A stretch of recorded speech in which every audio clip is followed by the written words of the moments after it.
I think it's really important. I think this work is going to continue to come under fire. And so it's important to know what your roots are, why you're doing this work, and how committed you are to this work. I also think, and this is a new thing for me, I've never been the person who thought we should change our language, but I think if you've got someone in an internal DEI role, I think you should remove those words because those words are just a target right now. This is Because People Matter, a podcast about celebrating leaders who are harnessing the gift of human differences, creating inclusion while driving success in their organization and communities. Hosted by Dr. Helen Fagan, each episode features interviews with individuals who are leading the way. If you're ready to learn the impact becoming inclusive can have in your business, or wish to hear positive stories of impact, this is the podcast for you. Because People Matter is brought to you by Helen Fagan and Associates. We are changing the world one inclusive leader at a time. Go to helenfagan.com to learn more about what we can do for your organization. Hello, friends, and welcome to this episode. I'm really excited for you to have a chance to hear a honest and real and raw conversation between my friend Joe and I, who, both of us have been practitioners in this work for over 20 years. And we really get into what we're experiencing and what we're seeing, the backlash, and how to take care of one another. And if you're a leader listening to this, how do you take care of those who are in your circle that are doing this work? So I won't hold it up any further. Excited to have you listen to this conversation. Hi, Joe. I am so excited to have you join us today. Happy to be in the conversation, Dr. Fagan. Thank you for saying yes. So for our audience that doesn't know you, I would love it if you would just start by sharing a little bit about your own personal journey and what exactly, drew you or sparked your interest in diversity, equity, inclusion work, and just tell us a little bit about that. Yeah, my pleasure. And thanks for the invitation. So my name's Joe Gerstandt. I live in Omaha, Nebraska, and I do workplace diversity and inclusion work. And I've been doing this work as an external consultant for a little over 17 years now. And before that, I did it internally. And while this is work that I care greatly about and I've done for a while now, I didn't take a very direct route into this work. If we were to go back in time far enough, we could probably reach a point where I would have rolled my eyes at what I do for a living today. It's definitely been a journey for me. I'm originally an Iowa farm kid. I grew up on a small farm in Northwest Iowa, and also a long, long time ago. And I grew up exposed to not a lot in the way of diversity and not a lot in the way of positive messages about diversity. When I graduated from high school, I spent 4 years in the Marine Corps. It took me far away from Northwest Iowa. That's probably where I learned some of my very first diversity lessons, especially relative to race and ethnicity. After my enlistment was up in the Marine Corps, I returned to the Midwest. I attended college at Iowa State University.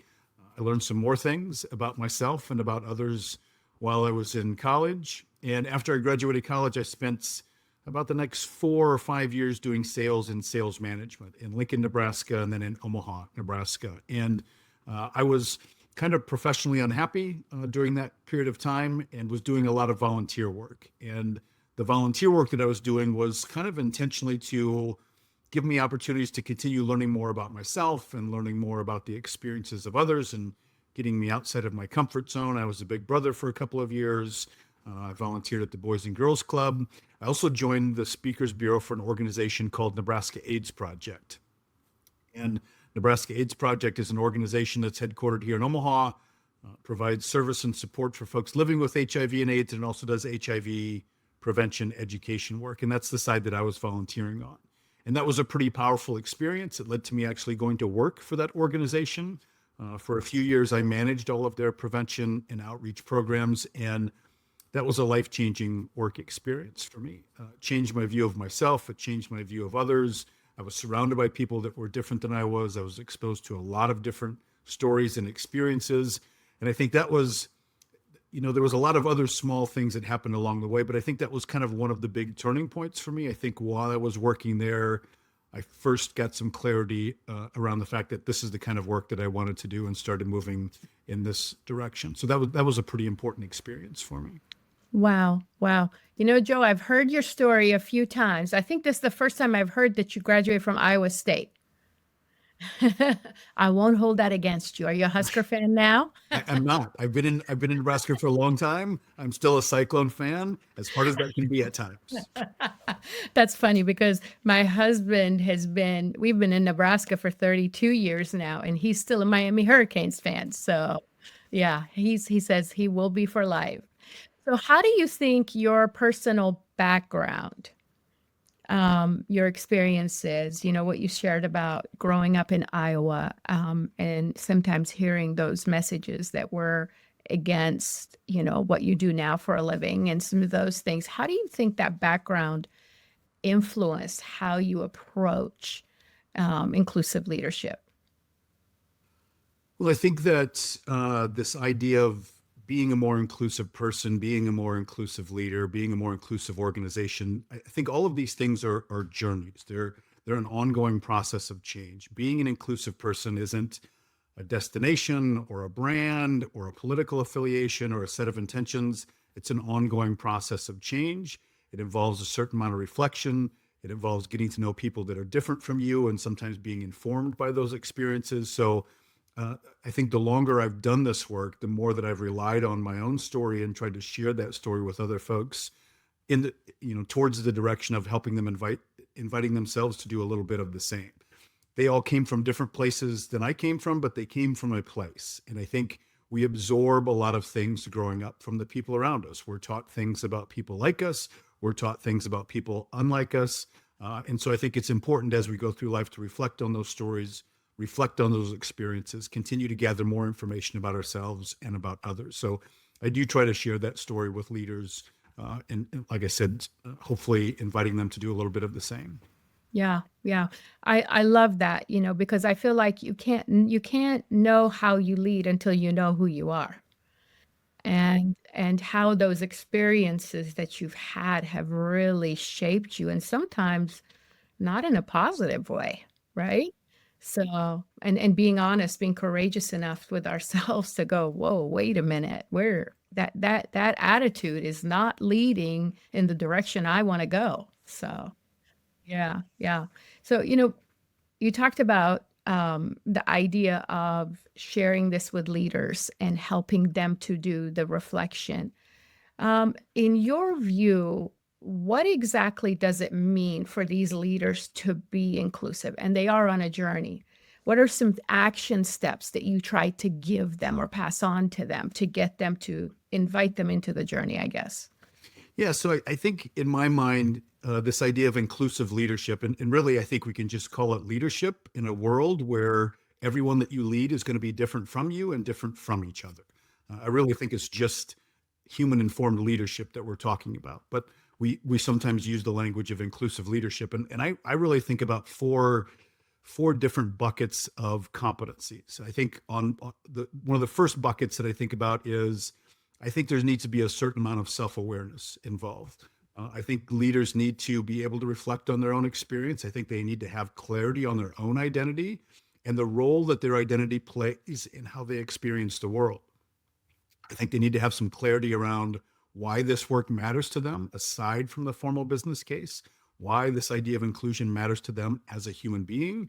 And also, I think they need to have some clarity around the fact that they're not a perfect person. They have some imperfections. They have some blind spots and some biases. And we need to do things as individuals and as organizations to make sure that those biases don't show up in our decisions and our choices.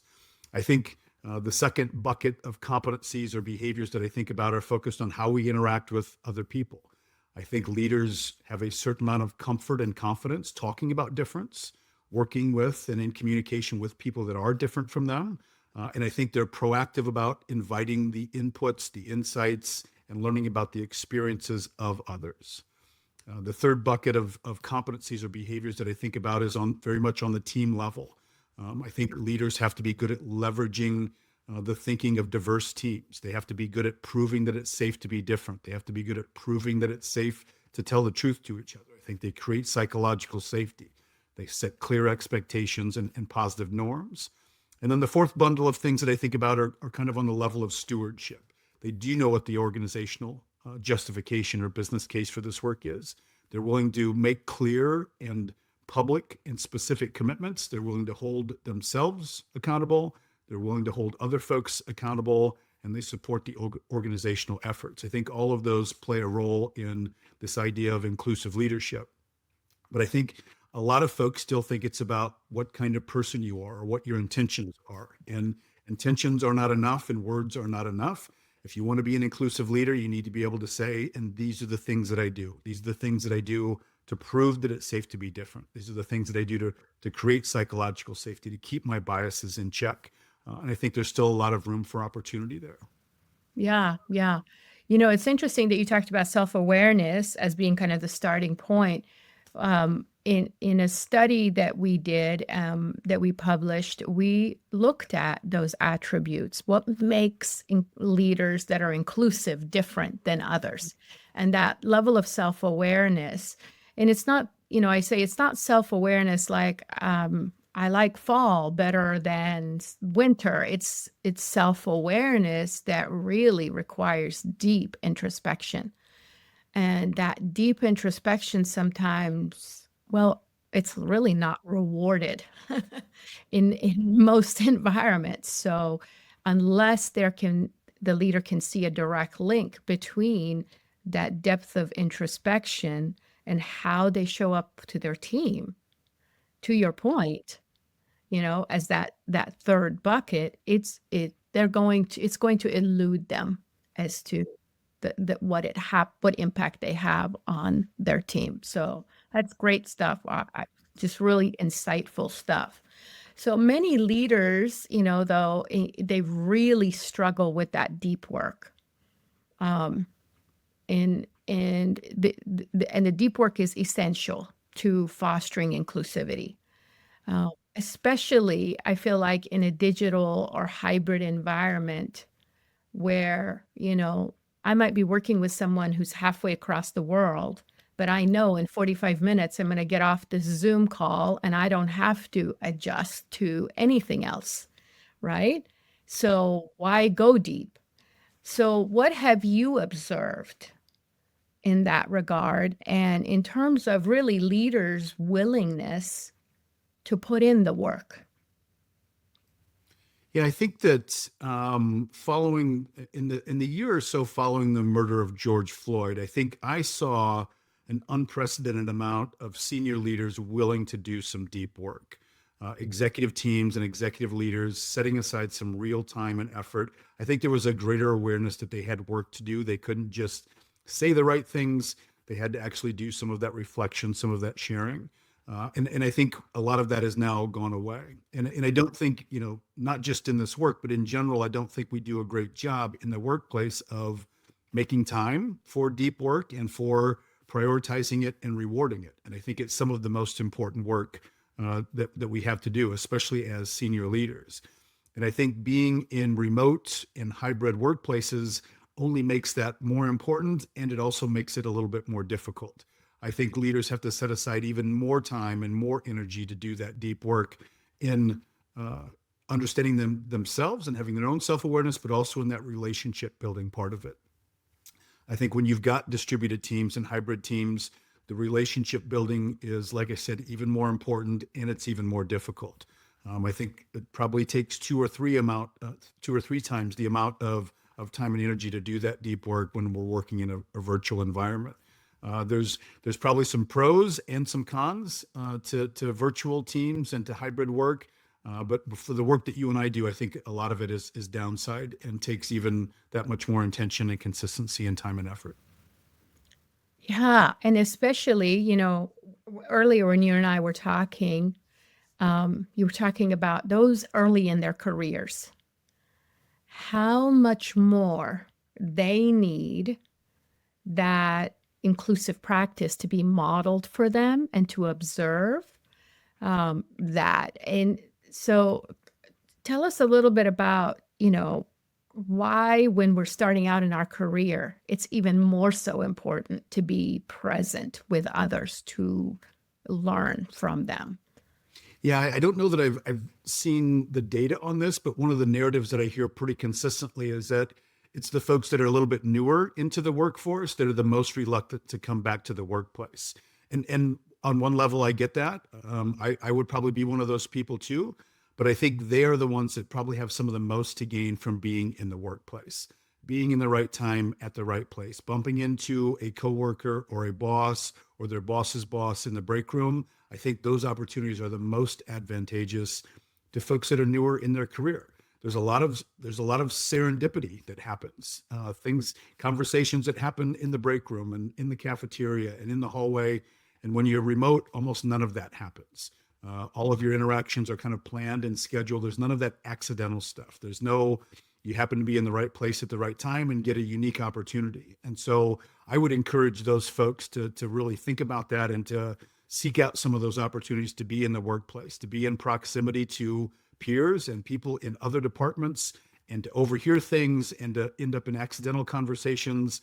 I think there's a lot of us that have a lot of pretty valuable opportunities early in our career because we happen to be in the right place at the right time. And that doesn't happen when we're all virtual. Yeah, such an important point, Joe. Such an important point. I mean, I think of in my own career and, you know, the people that I learned from, and I would see them and I would observe them interacting with someone. I would go, gosh, I want to be like that person. Right. But if it's all scheduled and if it's all, timed out, I don't get that opportunity. So I was listening to an interview with Malcolm Gladwell, and he was talking about very early in his career when he was a brand new journalist and didn't know anything about being a journalist.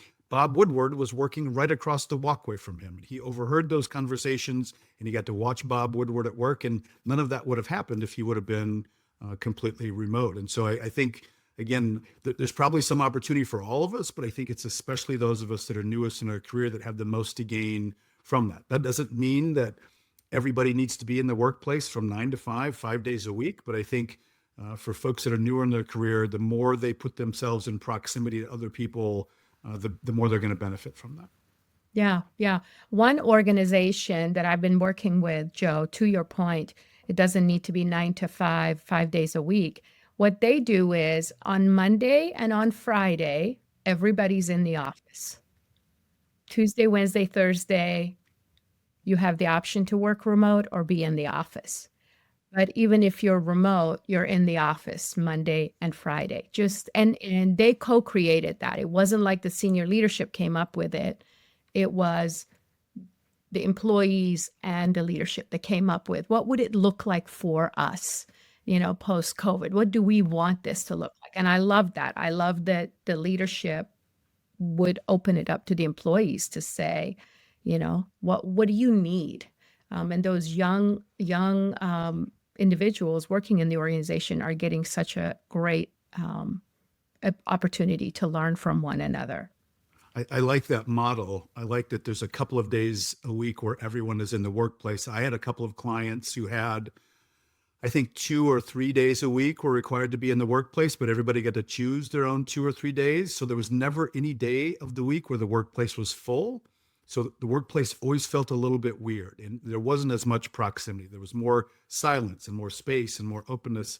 So I think there is some real advantages. I think that's a great example of, we don't all have to be here all day, every day, but there's at least some time where everybody is here and you have a chance to bump into people that you might not otherwise have any interaction with. Right, right. And like the CEO said to me, she said, we start the week together, we end the week together. That was really cool. So you, like myself, are passionate about community. And I met you the very first time. I think it was our first time. I can't remember. It's been so many years ago. But I think I met you the very first time at a thing that you started in Lincoln, in Omaha, and then eventually also in Lincoln, which is called The Circle. So tell our audience a little bit about what is The Circle and what motivated you to start it, and what have you seen? How have you seen it change or the benefits of it? Yeah, so the circle, the original circle goes back almost 20 years ago. I had gotten hired by a regional healthcare system to be their first ever, I'm not even sure what my title was, it was so long ago, but their first ever diversity and inclusion lead. And I had done diversity and inclusion work, but I had never had responsibility for an organizational strategy. And so I felt like I needed a peer group. So the circle was started purely out of selfish reasons. I knew that I needed a peer group. I reached out to, I think there was maybe 4 or 5 other people in Omaha that had the word diversity in their title, and we just started having coffee once a month. And I was pretty confident that those meetings would be intellectually valuable, that we would have ideas and information to share with each other.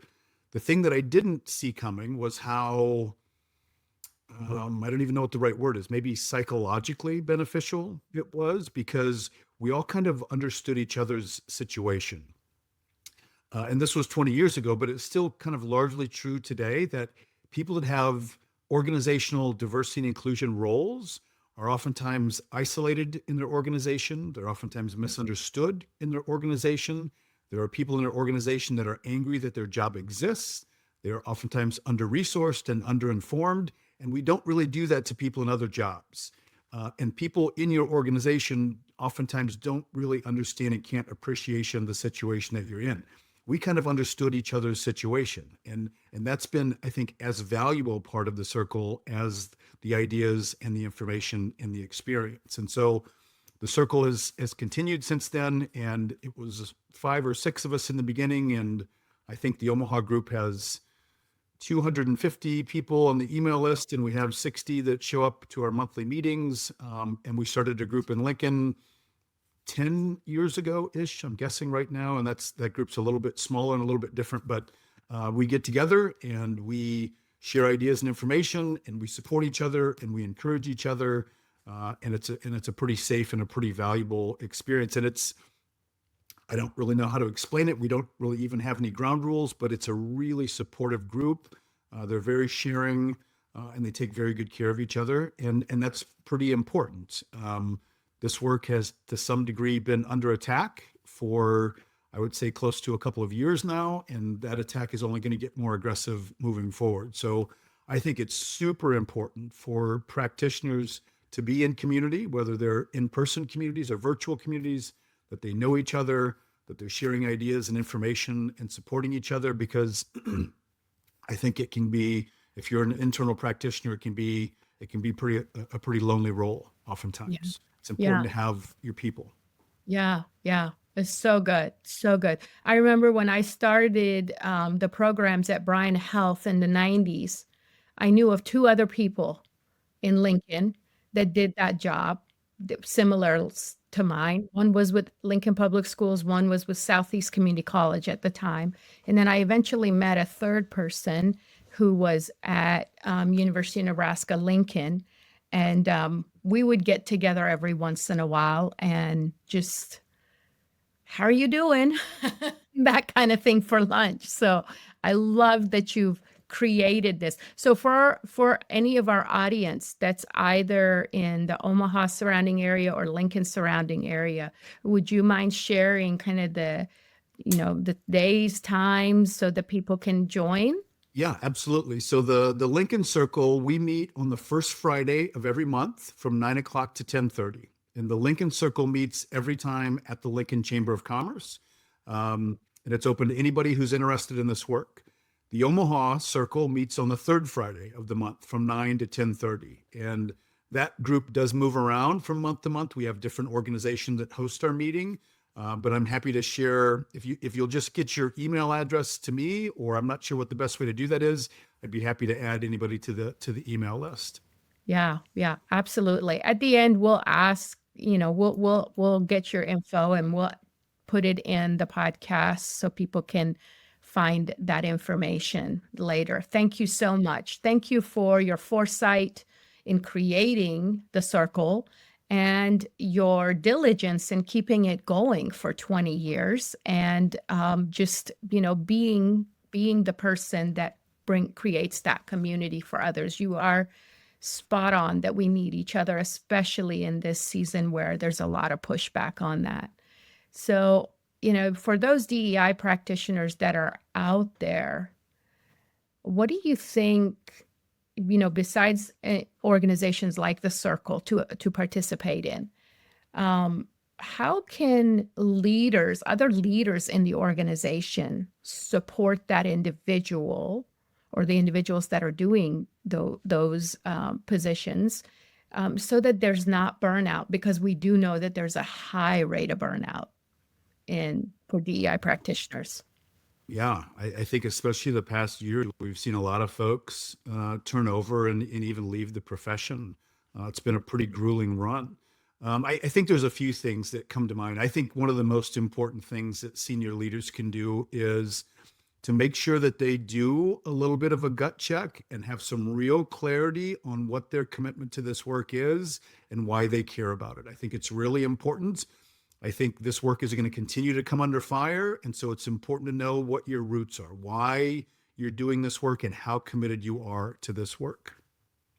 I also think, and this is a new thing for me, I've never been the person who thought we should change our language, but I think if you've got someone in an internal DEI role, I think you should remove those words, because those words are just a target right now. There's a lot of other ways to frame and shape and to talk about this work. And I think you're going to do everyone a little bit of a favor by removing those words for the time being. I think there's a pretty aggressive onslaught headed our way. I think one of the other things that leaders can do is to make sure that if you are, as an organization, committed to this work, you are not still hiring and promoting people who are angry about this work. We continue to do that. We continue to make our work more difficult to us. If you're committed to inclusion, you shouldn't feel any obligation to hire or retain or promote people who are not committed to inclusion. If it matters, it matters. It should be one of the things that informs who gets hired and who gets promoted in your organization. Make sure that your DEI person has clear expectations. Make sure that they're fully supported and resourced. They're oftentimes not. They're oftentimes given big objectives without the authority or the resources to accomplish it. And make sure that you have a direct, safe, honest conversation with that person so they feel comfortable telling you the truth about how they're doing, about how they're feeling about the work. Most of the internal practitioners that I know kind of feel like they've got to be perfect all the time because they don't want to put the work in any jeopardy. So they're not always comfortable telling the truth to people about how they're doing, about how they're feeling about the work. Make sure that you have a candid, close relationship with that person so they don't feel so isolated and under-supported in your organization. Those are hold your direct reports accountable. If you've got a DEI practitioner, you're still the chief DEI officer for your organization. Make sure that you hold your direct accounts reportable. Don't hold them accountable. Don't put that on your DEI person who probably has a smaller title than they do. So I think there's a number of things that senior leaders can do to support their internal practitioners and teams. Oh, all of those things are so good, so good. Often we see that DEI role be as part of HR. And it ends up being about one or maybe two things: hiring or training. And, it's a lot broader than that. But what role do you think HR plays in advancing diversity, equity, and inclusion in the organization? And how can they align DEI efforts with those broader organizational goals? Ideally, I think HR plays a central and unique role in this work. I think in reality, they've been more of a roadblock than anything else. For the internal folks that I know, there is no more consistent source of frustration than a contentious relationship they have with HR. I think HR has been a horrible landlord for this work. I do not think that this work should be situated inside of HR. I think HR makes a much better strategic ally than it does a landlord. And I think HR has got its own work to do. And as you alluded to, this work is broader than HR. It's also about marketing. It's also about suppliers. It touches every aspect of the organization. So I don't think that, at the same time, there's been a lot of great DEI leaders that have come up through HR. But I don't think this work has been positioned correctly in most organizations. I think DEI should be outside of HR. And HR should be expected to have a positive, mutually beneficial, healthy relationship, a collaborative relationship with DEI. There's so many internal DEI leaders that can't even get data from HR that they really need to be able to do their job. That doesn't make any sense at all. So I think there's a huge opportunity for improvement there. I wish that SHRM played more of a strategic role in this way and led in a different way. And they've really been kind of a disappointment to me. But I still think there's opportunities for organizations to structure and position this work a little bit differently for a much better outcome. Oh, for sure, for sure. Yeah, you know, it's interesting. I grew up, my career was in human resources. So I grew up through the ranks in human resources. And my very first diversity conference that I went to, I can't even remember. I think it was 1996. It was through SHRM. It was, you know, an incredible conference, and it was so good. But what I have seen, to your point about SHRM, what I have seen has been a shift, and it saddens me. You know, when we assess individuals, we use the IDI assessment, which is the Intercultural Development Inventory Assessment. It tells people how they give meaning to the differences they experience. And it's so interesting because certain industries tend to fall into certain places. You know, the halfway point is the minimization, and minimization focuses on we're all human beings. Let's just treat each other with respect. It's about the same things. Treat everybody the same. And I feel like HR is very much that. It's about the same, you know, creating policies so that there's not veering away from that sameness. And I think originally intended to be a good thing, you know, but I don't know that it's lived up to its what it could be. So you're absolutely right. HR needs to be a strategic partner to individuals doing this work because it has such a broad reach.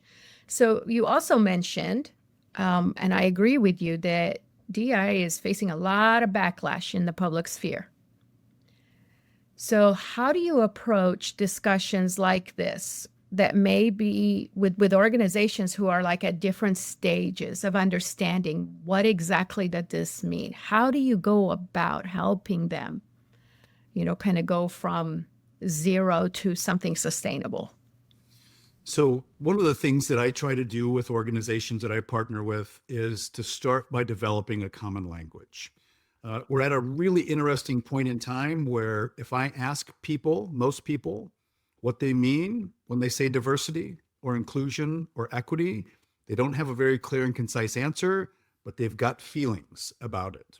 That's kind of the nature of where we're at right now. And that's a little bit of evidence that we've been under a little bit of a propaganda campaign.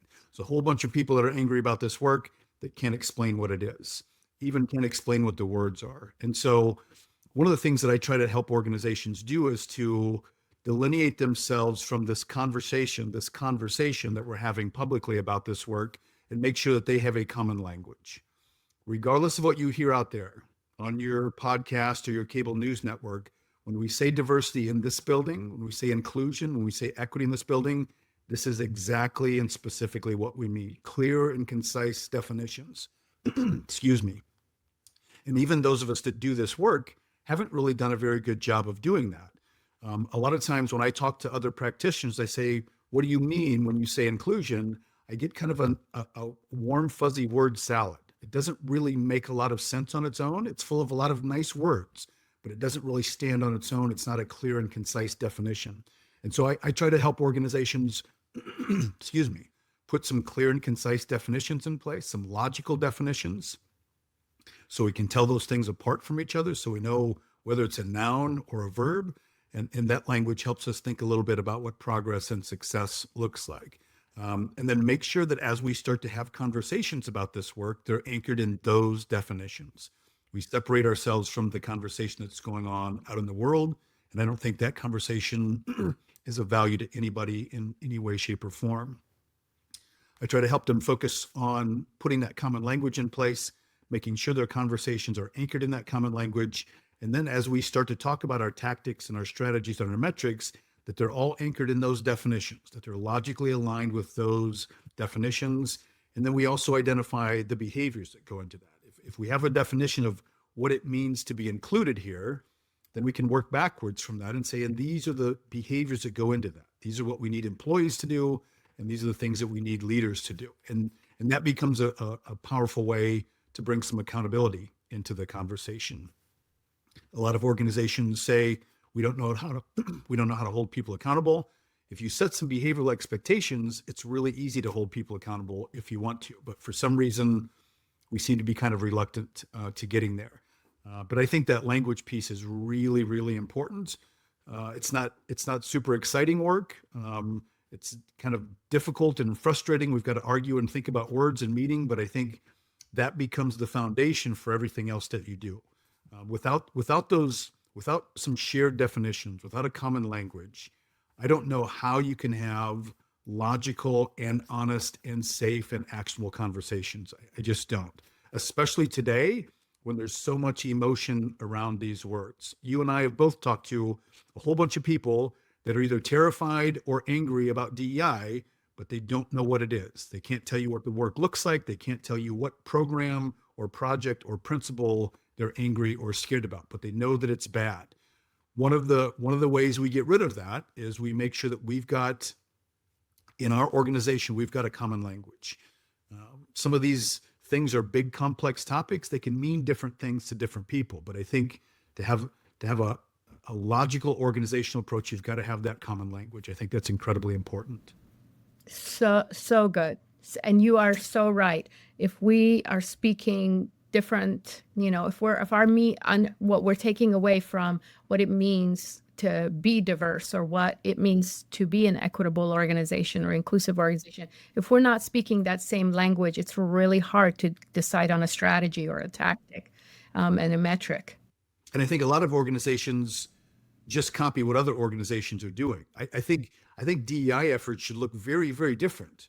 Cultures are so different. The way we create value is so different. But you see organizations, they kind of all do the same exact things. And I think part of that is because they don't have a logical foundation for making decisions about what's right for them to do. And I think a lot of the things that are being copied are things that aren't super effective and haven't had a big impact. I think we need to have a lot more variation in what we do. And I think we need even more experimentation, but it hasn't really been safe to do a lot of that. Yeah. So good.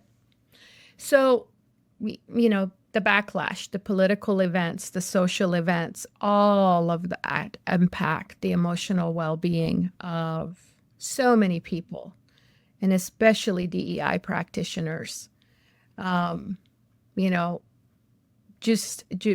Besides those things of having the honest conversation and knowing those metrics and providing the systems, what are some practical ways that a coworker or a colleague can support individuals through the challenges of this season? That's a really good question. Yeah, I don't even know what the temperature of this season is going to be yet. I think we can probably all give each other a little bit more grace and time and space. I think having a good therapist is good for all of us. I think having people that you can be brutally honest with is important. I think having people that are always at your back is important. I think taking care of yourself, getting sleep, being hydrated, taking a break from time to time, taking a walk, even if it's a little bit of a walk. I think there's already a fair amount of indication that collectively our mental health is not moving in the right direction. I think we've got some real challenges for us for that ahead of us. So I think personal wellness is pretty important. I think giving the folks around us some space and time for personal wellness practices, I think that's also going to be important. Yeah. I love the walk idea. I don't know if you're familiar with the Greater Good Science Society. You can find it online. They have some great stuff. They have this thing called an awe walk, awe as in AWE, and they recommend going on an awe walk just to sense and wonder and awe at, different things that you would see and how that can create the impact of that psychologically and physically on us, even if it's just 15 minutes and being able to do that. So I love that walking idea. I think that's kind of key to the personal wellness stuff, even if it's just a little bit here and a little bit there. A little bit of music, a little bit of moving your body, a little bit of nature, a little bit of friendship, a little bit of faith or spirituality. I think finding those, getting off the phone, taking a break from social media. I think even if you can tweak those variables a little bit, it can make a pretty big difference. For certain. I would 100% agree with you. So thinking about the future, what do you think is the future DEI work in leadership and the organizational culture? I don't know. I think there's a lot of things that are uncertain about the future and the amount of difficulty that this work is going to face. I think putting that aside, ideally the future is that we don't need DEI officers and VPs and directors, because we've gotten to a point where we've been able to integrate all of this into what we do, into everything that we do that's specific to leadership and culture. I think most organizations are still a ways away from that, and they still even look at this as a side project or an extra credit thing rather than being central to everything that we do with other human beings. But the political landscape ahead of us, I don't know. I'm uncertain. This work during the first Trump administration, this work came under attack. I think that's only going to be more so this time around. And so I think we're not going to be having conversations about moving the work forward. We're going to be having conversations about protecting the work and defending the work. And I think we're going to have to be pretty creative and strategic in how we do that, and in how we take care of each other that are doing this work. Sorry, that's not a great answer, but a good and an important question. I think you've really addressed something here, that the idea that there are times where you're advancing something and there's time when you're holding the line and protecting something, and so knowing what season you're in. And I was reading an article this morning that said it's not going to go anywhere. This was research that was recently done.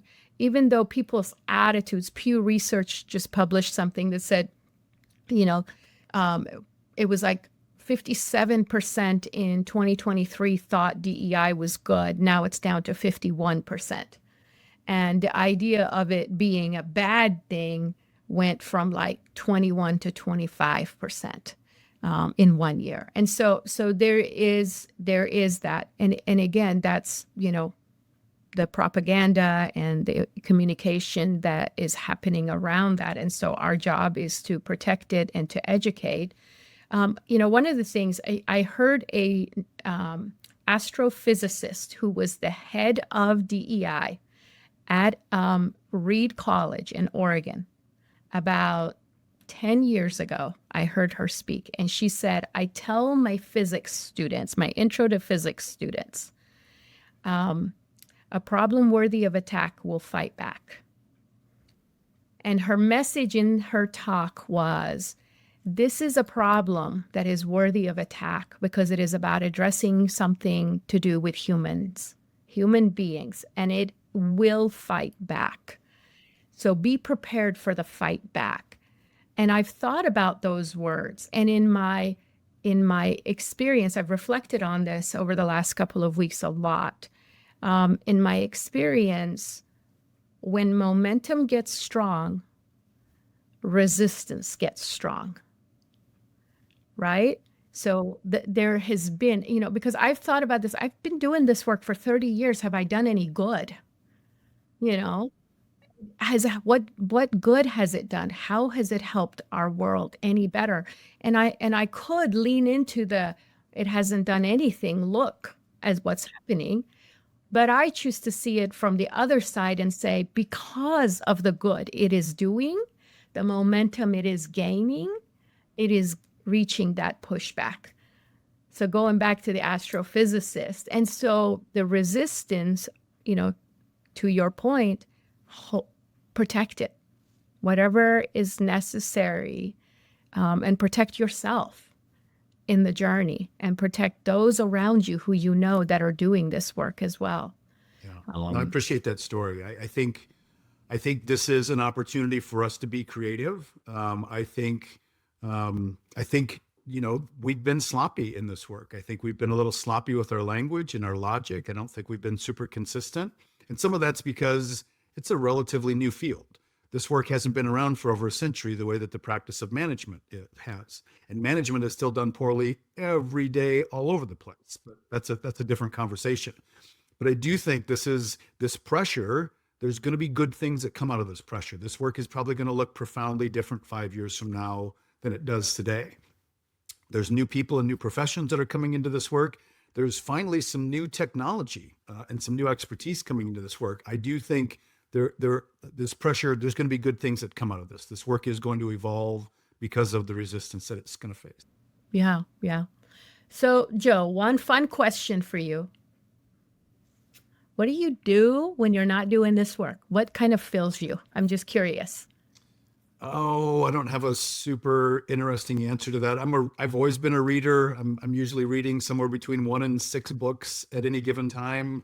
I have a couple of teens that keep me pretty busy and somewhat off balance. I'm now the smallest person in my house, which I'm still having a hard time dealing with.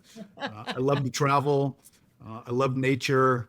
I don't feel like I have time for a whole much else beside that. But I do spend a lot of time thinking about my work. I do spend a lot of time with other people that are in this work.